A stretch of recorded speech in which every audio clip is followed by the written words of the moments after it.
You towed what? The federal agent's voice cracked like a whip across the quiet of our street, and for a beat it felt like somebody had cut the world's power boots crunching on gravel. The hum of a distant lawnmower dying, and me standing there with my coffee going cold in my hand. Karen Hley, HOA president, and walking thundercloud of entitlement, was on her porch, recording the whole thing. One manicured eyebrow raised a Diet Cola dangling from her fingers like a scepter. She actually smiled, as if she'd just solved the neighborhood's biggest problem, my crashed plane. 2 weeks earlier, I'd hauled home what the rest of the world would call a wreck. My experimental light aircraft call sign, XQ9, on a flatbed tarp, half-torn, NTSB, seals flapping like little federal flags. I'd crash-landed it out in the scrub, lucky enough to walk away, unlucky enough that the law had decided those aluminum bones were evidence. The NTSB told me, plain as a courtroom admonition, secure the wreckage at your residence document, everything await inspection. I'm a certified aviation engineer. I know the smell of machine oil and the sound of a good bolt. I followed instructions. I put cones out. I taped federal seals over fuselage panels. I even hung a "Do Not Tamper" federal investigation tag from the throttle like you hang a "Beware of Dog" sign, only this dog records flight data. Then Karen showed up, because where else does drama live if not in cul-de-sacs? She marched across my lawn like she paid the property taxes for the whole neighborhood and told me to remove the heap of sky junk by morning. I tried to be neighborly. I showed her the NTSB paperwork, the email from the investigator. She scoffed, tore the printout in half, and called it cosplay. She accused me of prepping for a backyard terror attack. I should have known then that her idea of beauty involved a lot less federal protocol and a lot more spectacle. 3 days later, a tow truck pulled up while I was still rubbing sleep from my eyes. I ran outside barefoot to chains and metal, grinding coffee sloshing down my shirt, and I watched in that slow-motion way life does when you realize you're in somebody else's punchline as the fuselage went up on the hook. Karen stood by, grinning, live streaming with the zeal of someone who'd just found the perfect hashtag. The tow driver shrugged. Order came from the HOA. I screamed, "Stop!" and pointed at the seals, the cones, the tag. His eyes flitted up for a second. Then he kept working. By the time I dialed the NTSB, the truck was halfway down the block, the plane half gone, and I heard the question over my phone that would make my blood run cold. Did anyone remove the flight recorder? The black box, the tiny, stubborn heart of the whole thing, was still embedded in the cockpit. That's the thing with evidence. It doesn't care about curb appeal or HOA resolutions. It only cares about truth. Within half an hour, unmarked cars swarmed our street like something out of a legal thriller shot on a shoestring budget. Agent Blevins, grizzled and flat-talking, arrived, and the neighborhood turned into a movie set overnight. Retirees on stoops, dogs losing their minds. 2 federal SUVs parked like hulking sentinels. Karen, who'd thought she was performing civic duty, suddenly realized she'd stepped into federal territory, and federal territory bites. The tow truck was traced to a scrapyard. The fuselage had been dumped there, the cockpit pried, and worst of all for everybody involved, the black box missing. The air went thin. The NTSB's urgency shifted from bureaucratic annoyance to nuclear. I had built that plane with a custom power plant. If there was a systemic flaw in my wiring or in the failover logic, others could die. That black box was more than my ego's crash report. It was potentially a lifesaver for the people who tinker like I do. Karen went full meltdown. She stormed at investigators, waving HOA bylaws like shields and telling federal agents they were harassing a neighborhood board member. On her live stream, she'd braggingly stepped over warning tape footage that aged worse than milk. When the towing company's owner admitted he'd taken the plane without asking when a scrapyard worker pointed to where it had been left, the federal response tightened like a tourniquet. They combed the yard, pulled GPS records, called in forensics. The Department of Justice took interest. Karen, who once wielded fines and clipboard fury like a crown, went from queen bee to defendant faster than you can say appeal. Here's the thing about people like Karen. They want order, but only on their terms. A broken plane didn't fit her cookie-cutter idea of suburban perfection, so she tried to wipe it away. In doing so, she kicked over a hornet's nest of law and consequence.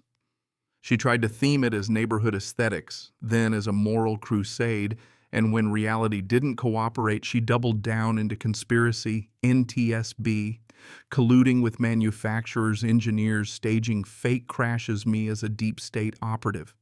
She printed packets, hosted backyard briefings for her dwindling loyalists, and even hired a cousin of a lawyer with a revoked license to file ridiculous motions.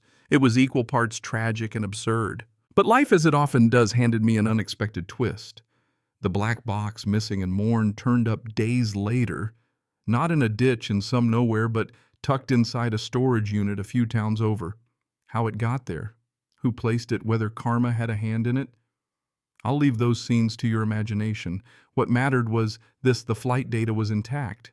Engineers went through it like archaeologists, peeling back layers of noise and static until they found the spike, a sudden electrical load, just seconds before failure.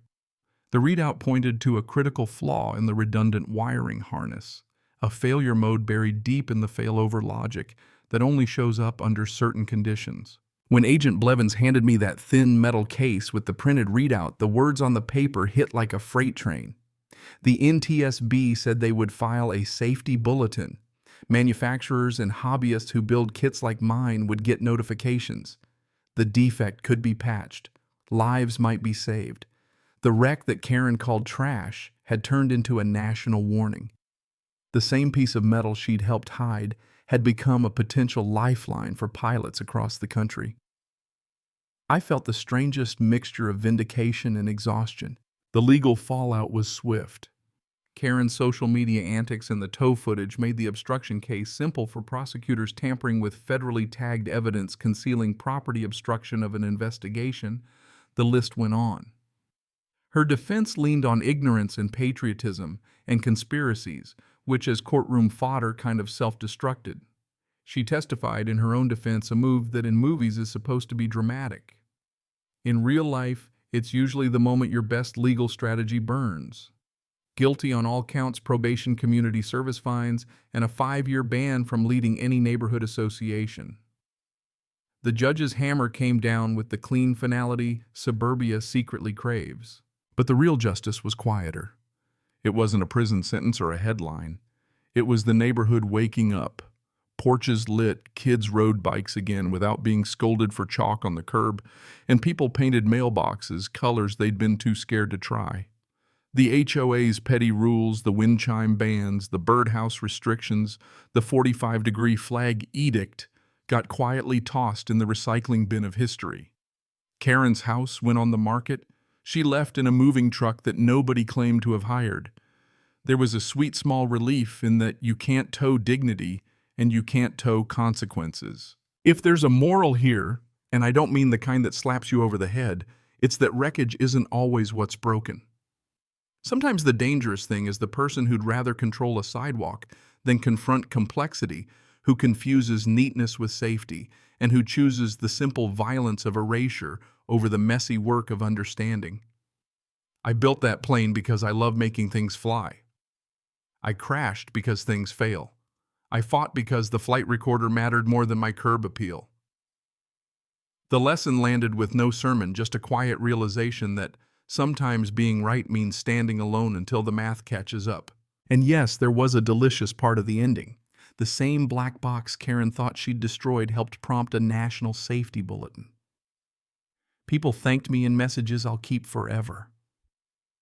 The neighborhood threw me a kind of small-town ovation at a test flight, neighbors with coffee cups clapping as the engine purred to life, and I lifted off like somebody turning the page.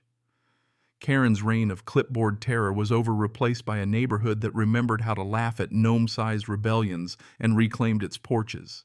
But here's what I want you to think about, because the story doesn't end with me waving from a cockpit. Where's the line between correcting a problem and committing a crime in the name of beauty? When does civic pride become vigilantism? Karen thought she was doing the right thing. She thought aesthetics justified the tow, that she was protecting property values and children. Does intent matter when the outcome is harm? And if you find yourself in the position of power, do you use it to clean up or to control? Tell me what you do. Would you call the cops? Smash the cake or call the bulldozer? Drop your thoughts below. And if you've ever had your own HOA horror story or a time when someone's tidy little crusade spiraled out of control, share it. I want to know, where do we draw the line between justice and vengeance, between keeping things pretty and keeping people safe?